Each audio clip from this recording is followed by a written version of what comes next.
Hi everybody, and welcome back to Apnin News Today. Now, today what I thought I'd talk about is I happened to be out with my daughter last weekend. Okay, took her shopping to go and get Christmas present, birthday present for my wife. 'Cause it's her birthday on Sunday, and once we've been shopping, I took her to McDonald's, and I had these two lads sat behind me talking absolute garbage. Okay, there's nothing against them, And what they basically said was that they have this friend, and he says that he gets all his news off YouTube. Doesn't rely on lots of BBC, ITV, Channel 4, Sky News, any of that. Okay, gets it all off YouTube. And they basically said that he's an idiot, he's stupid. Okay.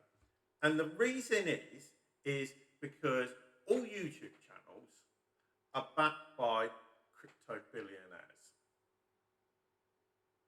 And I thought, are you really delusional and stupid? So I turned around to look at them. I thought, we've got two left-wing uni students. That's what they look like. And I am being a bit judgmental when I go and say something like that because that's what they look like. And I thought about it. I thought, are they right? And I thought, no, they're not right. Yes, you are going to have channels which are going to be backed by big companies. Okay. There's loads of them on YouTube that are going to be backed by multi-millionaires or billionaires, because at the end of the day, because of the society we live in, and this is why it brings me on to Mark Goldbridge. Now, I've got no problem with Mark Goldbridge. I actually quite like Mark Goldbridge. I think he's really good, what he's done. Apart from being a Man United supporter, I've got that against him, especially considering he grew up in Nottingham, and me being a Nottingham Forest supporter, I'm going to hold that against him. And the reason why I bring him up is I keep on having it come up on my feed with people attacking him, saying that he's a sellout. Okay, because this is the guy that started the United stand, and is it Talk Football or whatever it's called? Okay, and those two channels combined, I've got about what 3.7 million followers, and he sold them this year, and he sold them. And this is a report pictures of the deal. Gary Neville's Overlap, which is actually owned by Global Player, okay, for £3.5 million. Okay, and then on top of that, Mark Goldbridge gets £500,000 a year salary. So the general idea is Mark Goldbridge carries on doing all the videos on a daily basis, covering United matches, covering if he's going to be doing the German football again, covering those matches, doing all the watch-alongs, doing daily news of what's going on in football and everything. Okay, which gets him tens of thousands of views. Okay, and if you're getting all that views, you're going to make money. Now, the question is he wrong to sell it? And this is the way I look at it. Okay. With the world that we live in the Western world, okay, everybody's got a price. Whether they want to admit it or not, okay, everybody's got a price. Like, for instance, this channel, Apnin News. I created it with a friend of mine, okay. We both own this 50-50, okay. If we wanted to sell it, and somebody came in, any backers want to invest, I'll happily listen. Okay, all jokes aside, okay. We've got a price at the end of the day. Somebody went and offered us £1 million, we'd consider it, okay, because we have a price. It's no different to Mark Goldbridge. He had a price. He had an attractive offer. He's going to get an annual salary, and he's got a family. And at the end of the day, is the money good enough?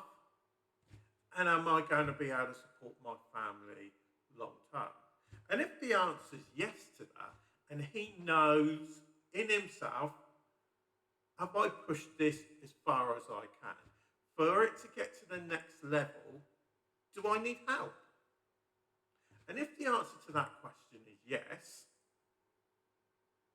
then he's right to sell it. He fundamentally is. And you could look at lots of other channels, because the reality is, football channels or fan channels have done well because they slag off football clubs. Okay. I remember, and I love AFTV. You know, I may not like the guy who used to face it up. I think he's a bit of an idiot at times. But some of them, I think they're absolutely brilliant. You know, the ones that are on there now, the ones that have been on there years gone by and gone on to create their own fan channels. But why did these channels do well? Why did AFTV do well? Because their team were doing badly. So if you take a look, I remember, and this is going back a few years, Arsenal went to City Ground to play Forest in the FA Cup, probably like maybe 5 rounds. This was when we were in the Championship, and we beat them at home. And I remember after the game, AFTV around there interviewing Forest supporters and everything, and they were getting mocked for it, which they should do at the end of the day. Okay, you look at over the years when Arsenal weren't doing quite so well, their numbers were probably way higher than they are now. And Simon Jordan's spoken about this. The only way a fan channel will do well is when a team's doing badly, promptly in the league, because people are going to buy into it, people are going to listen to it. They love that type of stuff. You know, especially when fans are getting irate, whether it's about a manager or whether it's about a player.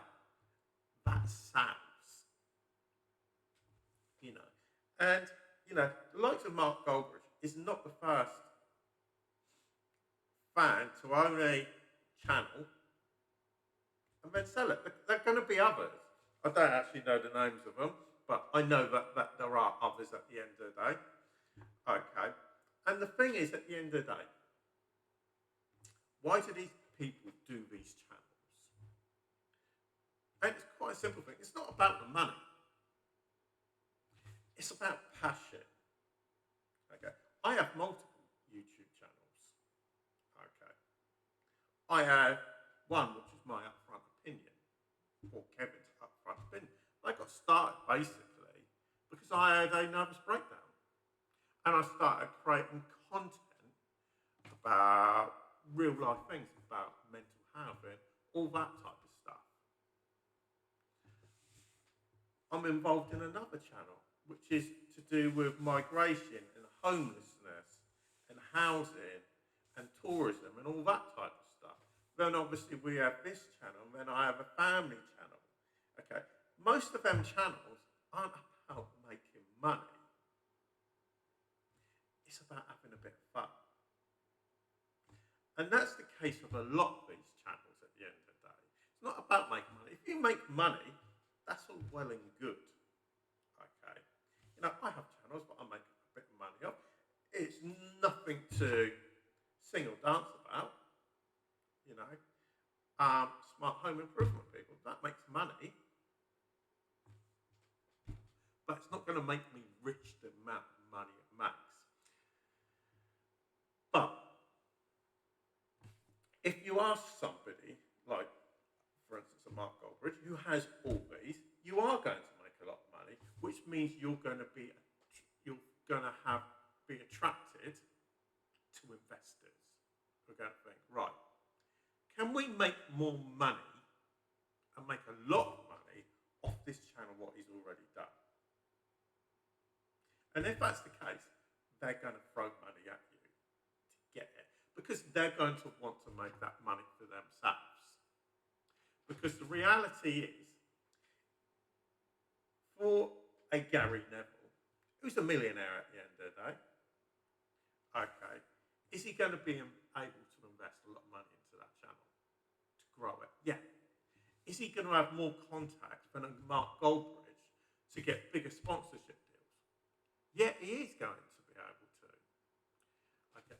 Is he going to have contacts in football where he could get better guests than a Mark Goldbridge is going to be able to? Yeah, he is. You just got to look at the overlap, you know, and that's the reality of why something like that is going to be attractive to somebody like a Gary Neville or the people that actually own the overlap at the end of the day. Okay, because Gary Neville doesn't actually own it. Okay, he owns the overlap, but that's owned by another company. So the reality is, if you do well, that's going to attract people, and people are going to want to buy into it. Okay, so it's not about selling out. It's about selling when your stock's high and you can maximize what you can actually get. And if you're of the view that you can't push it anymore, sell and start something new. Because now, even though Mark Goldbridge is going to continue, he's got the opportunity to go and create something new for himself as well. So that's my personal view on it. Let us know what you think in the comments down below. You think I'm wrong? You think Mark Goldbridge or anybody that creates any of these media channels on YouTube or Rumble or wherever are sellouts? Let us know in the comments down below your feelings on it. But for now, thanks for watching, and I'll speak to you again a bit later.